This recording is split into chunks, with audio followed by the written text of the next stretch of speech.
Au terme de leur première réunion qui leur a permis de discuter de la situation en Libye et des progrès relatifs à la préparation de la conférence de réconciliation interlibyenne, les membres du groupe de contact du comité de haut niveau de l'Union africaine sur la Libye, réunis à Oyo ce jeudi 12 mars 2020, ont décidé de tenir la conférence nationale interlibyenne en juillet prochain à Addis Abeba. Au cours de leurs travaux, ils ont entre autres exprimé leurs préoccupations face à la détérioration continue de la situation sécuritaire, humanitaire et économique en Libye et ont lancé un appel au Conseil de sécurité des Nations Unies à assumer sa propre responsabilité d'amener d'urgence toutes les parties prenantes à la crise à cesser les violations de sa propre résolution 2510 portant sur l'embargo sur les armes et les terroristes et à respecter les conclusions et les engagements de la conférence de Berlin.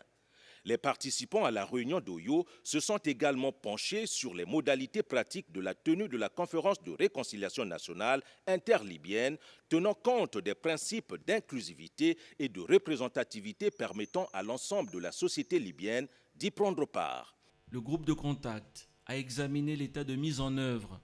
des conclusions de la conférence de Berlin de manière inclusive, y compris l'instauration et le respect d'un cessez-le-feu général sur tout le territoire de la Libye, ainsi que le dialogue politique et les questions économiques et militaires. Le groupe de contact a réaffirmé la détermination de l'Union africaine à travailler étroitement et efficacement avec les Nations unies pour la réalisation de progrès significatifs dans les plus brefs délais. Le groupe de contact renouvelle sa ferme condamnation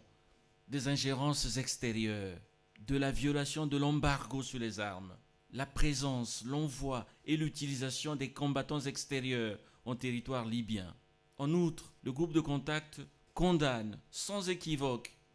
la poursuite de telles ingérences,